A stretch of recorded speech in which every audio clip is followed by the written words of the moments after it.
Hello friends, स्वागत है आप लोग का एनसीईआरटी जोन में। इंडियन ओशन के बारे में हम डिस्कस करेंगे। दो ओशन ऑलरेडी डिस्कस कर चुके हैं, पैसिफिक और अटलांटिक। तो इस वीडियो में हम थोड़ा डिटेल में डिस्कस कर रहे हैं। तो डिटेल में डिस्कस करने का मतलब क्या क्या डिस्कस कर रहे हैं, लोकेशन डिस्कस करेंगे, आइलैंड डिस्कस करेंगे, और कहाँ से जो बाउंड्री है दूसरे ओशन से वो सब डिस्कस करेंगे। कुछ बेसिक फैक्ट डिस्कस करेंगे, रिज डिस्कस करेंगे। उसके अलावा इम्पॉर्टेंट ऑर्गेनाइजेशन है इंडियन ओशन से रिलेटेड, जैसे एक है बिम्स्टेक, वो बे ऑफ बंगाल से रिलेटेड है। एक है इंडियन ओशन रीजन वाला सागर इनिशिएटिव गवर्नमेंट ऑफ इंडिया का। ये सब हम डिस्कस करेंगे। तो चलिए शुरू करते हैं। इसको शुरू करने से पहले मैं बता दूं, मेरा एक कोर्स चल रहा है हमारा लुसेंट ऑब्जेक्टिव का, राकेश यादव सर के ऑब्जेक्टिव का, क्राउन जीके का। ये अलग अलग कोर्स है, आप इसको ज्वाइन कर सकते हो। यहाँ पे प्राइस लिखा है और इस नंबर पे आप मैसेज कर सकते हो। चलिए शुरू करते हैं। सबसे पहले इंडियन ओशन का लोकेशन देखिए। आपको नॉर्थ में हमारा भारत दिखेगा, क्लियर, नॉर्थ में। सदर्न में, साउथ में आपको दिखेगा सदर्न ओशन, क्लियर। ईस्ट में आपको दिखेगा ऑस्ट्रेलिया, क्लियर। और वेस्ट में आपको दिखेगा अफ्रीका, ठीक है ना, ये वाला पार्ट अफ्रीका का, अफ्रीका कॉन्टिनेंट का, ठीक है। तो नॉर्थ, साउथ, ईस्ट, वेस्ट हो गया। तो अब थोड़ा सा हम देख लेते हैं इसके नॉर्थ और साउथ के बीच डिस्टेंस और ईस्ट और वेस्ट के बीच डिस्टेंस। नॉर्थ और साउथ के बीच का लेंथ है 9600 किलोमीटर, अंटार्कटिका से लेके बे ऑफ बंगाल, ठीक है, ये वाला। और उसके बाद ईस्ट से वेस्ट के बीच डिस्टेंस है ऑलमोस्ट 7600 किलोमीटर, अफ्रीका से ऑस्ट्रेलिया के बीच। इसका सरफेस एरिया टोटल कितना है, इतना है, इसको याद नहीं रखना है। इसका सरफेस एरिया ध्यान देना है, इसका सरफेस एरिया इतना है जो कि अर्थ सरफेस पे जितना वाटर है उसका ऑलमोस्ट 20% है, ठीक है ना। और ये थर्ड लार्जेस्ट वर्ल्ड का ओशन है, थर्ड लार्जेस्ट ओशन है। और ये वार्मेस्ट ओशन है, सबसे गर्म ओशन है, ठीक है। अब क्वेश्चन उठता है इंडियन ओशन का नाम इंडिया क्यों पड़ा। ऑब्वियसली इसके नॉर्थ में इंडिया है, और इंडिया का आपको पता है कोस्टल लेंथ कितना है, ऑलमोस्ट 7500 प्लस किलोमीटर है। तो आपको नहीं लगता अगर किसी का बॉर्डर लेंथ इतना लंबा चौड़ा हो तो उसी के नाम पे पड़ना चाहिए, इसीलिए इंडिया के नाम पे ही इंडियन ओशन पड़ा है। 1515 से पहले इसका नाम ईस्टर्न ओशन हुआ करता था। और जब ग्रीक का आप किताब देखोगे, एंशिएंट ग्रीक की ज्योग्राफी देखोगे, तो एंशिएंट ग्रीक इंडियन ओशन को एरिथ्रियन सी बोलते थे, ठीक है ना, एरिथ्रियन सी, क्लियर। तो इंडियन ओशन का पूरा लोकेशन आपने देख लिया। तो इंडियन ओशन का जो एवरेज डेप्थ देखोगे वो ऑलमोस्ट 3741 किलोमीटर, ये विकिपीडिया का नोट्स है। लेकिन जो मैक्सिमम डेप्थ है वो है जावा ट्रेंच के पास। जावा ट्रेंच है कहाँ, सबसे पहले मैं थोड़ा सा एक लोकेशन आपको दिखाता हूँ। देखिए यहाँ पे एक लोकेशन है, ये है इंडोनेशिया। इंडोनेशिया में बहुत सारा आइलैंड है और उसमें कौन सा एक है, सुमात्रा। सुमात्रा जो सबसे ज़्यादा करीब है अंडमान और निकोबार के, निकोबार आइलैंड के। उसके बाद जावा है और उसके बाद बोर्नियो है, क्लियर। तो अब जावा के साउथ में है जावा आइलैंड, जावा के साउथ में है Java trench, sorry Java trench. Java trench का एक और नाम है सुंडा ट्रेंच, ठीक है। जावा के नॉर्थ में है जावा सी, याद रखिएगा, ठीक है, कोई दिक्कत नहीं है। और पूरे इंडियन ओशन में आइलैंड तो हम देखेंगे, लेकिन पहले बता दो लार्जेस्ट आइलैंड कौन सा है, मेडागास्कर लार्जेस्ट आइलैंड है, ठीक है। और इंडियन ओशन का पार्ट ये सभी है, मार्जिनल सी हम देखेंगे। एक फैक्ट मैं बताता हूँ, 40% जो पूरी दुनिया का ऑफशोर ऑयल प्रोडक्शन होता है वो इंडियन ओशन से ही आता है, 40%। अब हम थोड़ा देख लेते हैं डेलीमीटिंग पॉइंट, मतलब कि आपको ये तो हमने देख लिया है कि इंडियन ओशन जो है किस किस ओशन से मिलता है। इधर है पैसिफिक, इधर है अटलांटिक, और साउथ में सदर्न ओशन। तो सदर्न ओशन का तो बाउंड्री हमें पता है, सदर्न ओशन का बाउंड्री जो है वो 60 डिग्री है, 60 डिग्री साउथ लैटिट्यूड। और नॉर्थ में कहाँ तक जाता है? नॉर्थ में पर्शियन गल्फ के पास ऑलमोस्ट 30 डिग्री सेल्सियस पे है। ये सब पार्ट यहाँ से, ये है बाउंड्री 30 डिग्रीज नॉर्थ।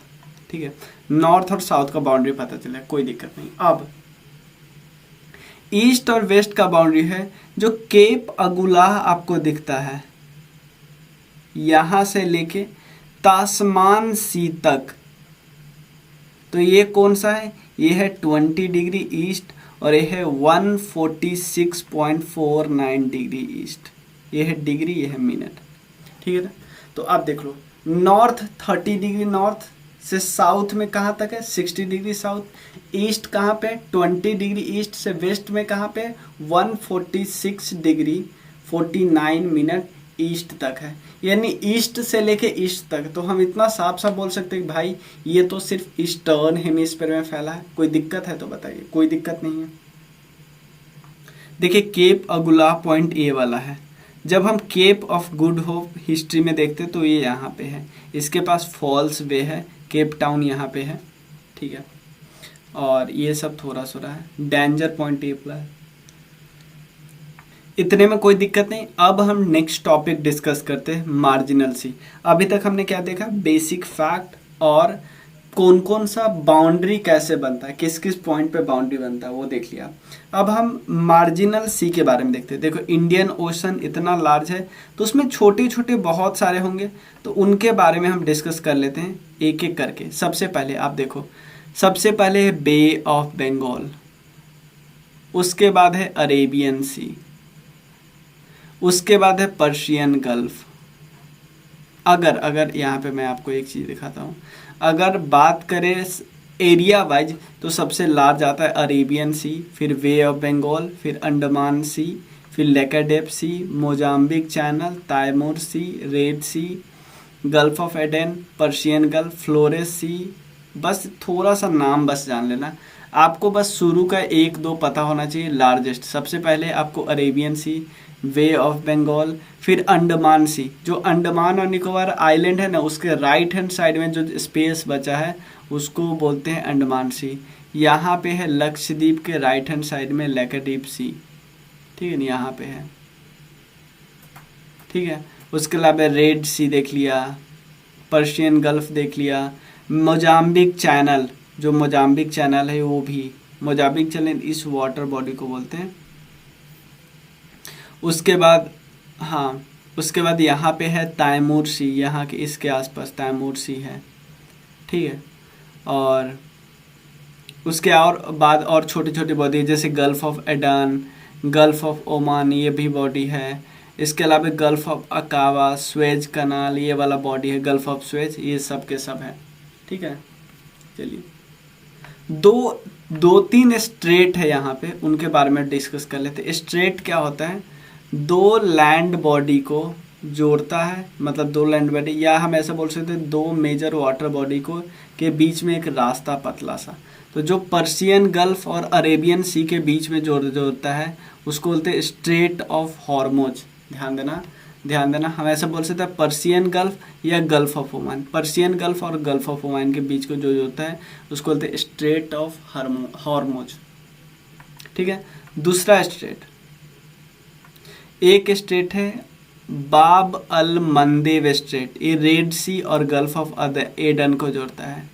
ठीक है, क्लियर? बाब अल मंदेब स्ट्रेट रेड सी को गल्फ ऑफ एडन से जोड़ता है। यहीं से आप फिर जोड़ सकते हो, स्वेज कनाल से होकर जाता है, इधर है मेडिटेरेनियन सी।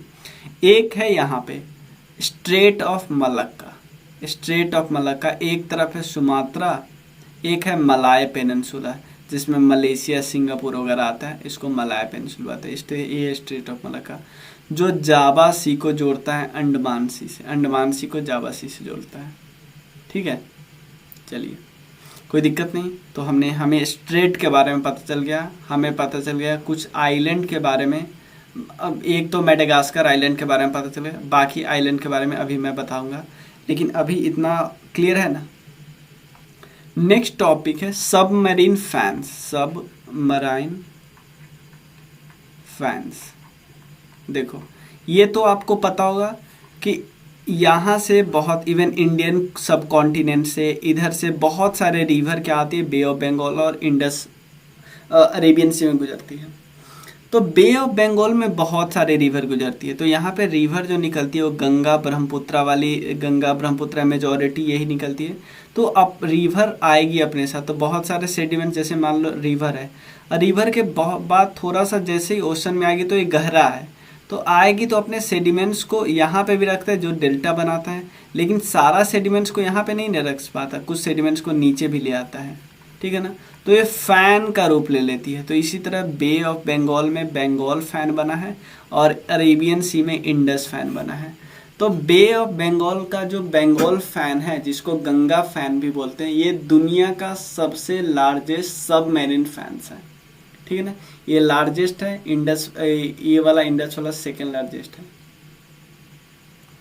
क्लियर। एक फैक्ट इसमें डिस्कस कर लीजिए कि जो जितने भी सेडिमेंट्स आते हैं ना इंडियन ओशन में, उसमें से 40% सेडिमेंट्स तो आपको बंगाल फैंस और इंडस फैन में ही मिल जाएंगे।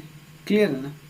एक और चीज़ यहाँ पे वर्ड है, एक है वारटॉन बेसिन। वारटॉन बेसिन बहुत पुराना है और इसके आसपास है, उसका नाम है वारटॉन बेसिन, ठीक है। चलिए, और जितने भी आपको पता है, जितने भी ओशन आते हैं इंडियन ओशन में, सबसे ज़्यादा अगर कहीं पे सेडिमेंट आता है तो इंडियन ओशन में ही आता है। और इंडियन ओशन में जितने सेडिमेंट्स आते हैं उसका 50% तो इंडियन सब कॉन्टिनेंट से आता है, इंडिया, पाकिस्तान वगैरह इन सब से आता है। अब नेक्स्ट हम डिस्कस करते हैं रिज। सिंपल, सबसे पहले रिज होता क्या है समझ लो। ये एक, जैसे मान लो 2 प्लेट है और दोनों प्लेट एक दूसरे के दूर जा रही है, यानी डाइवर्जेंट बाउंड्री है, डाइवर्जेंट बाउंड्री। तो नीचे से मैग्मा ऊपर की तरफ आएगा और ये इधर की तरफ भी जाएगा, इधर की तरफ भी जाएगा। तो आपको नहीं लगता यहाँ पे थोड़ा सा हाइट का, थोड़ा एक छोटा सा माउंटेन टाइप का बना लेगा, ये लंबा अगर ऐसे बनाए तो बहुत लंबा चौड़ा, तो इसी को रिज बोलते हैं। इसमें जो मिड ओशेनिक रिज है, mid oceanic ridge mid ocean में होता है। जैसे मान लो ये इंडियन ओशन है, इंडियन ओशन के बीच में, जैसे अटलांटिक ओशन था उसके बीच में था ना, वहाँ पे वैसे ही, ठीक है। ये इंडियन पेनिनसुला से लेके अटलांटिक तक फैला है। इसके कई सारे ब्रांच है, वो इम्पॉर्टेंट है। कौन कौन सा ब्रांच है? एक है सोकोट्रा चागोस रिज, जिसको हम चार्ल्सबर्ग रिज भी बोलते हैं, लोकेशन देखेंगे। सेचल्स मॉरिशस रिज, उसके बाद मेडागास्कर रिज। मेडागास्कर रिज, जो मेडागास्कर रिज है ना, उसका जो सदर्न पॉइंट है उसका एक अलग ही नाम है। जो मेडागास्कर रिज का 40 डिग्री साउथ से लेके 48 डिग्री साउथ है, उसका अलग ही नाम है। क्या नाम है उसका?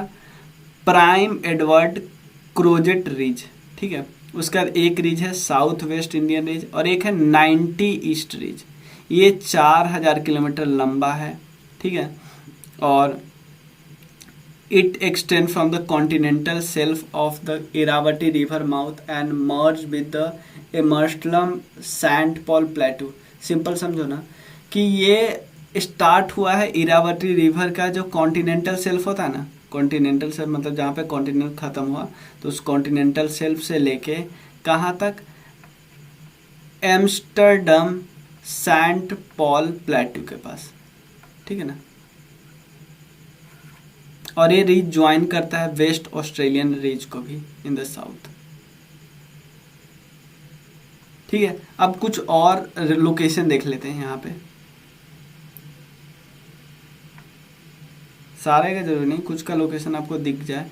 जैसे ये है 90 ईस्ट रीज, 90 ईस्ट रीज। ये है चागोस्ट, ये तो ट्रेंच है, चागोस्ट ट्रेंच। उसके बाद यहाँ पे है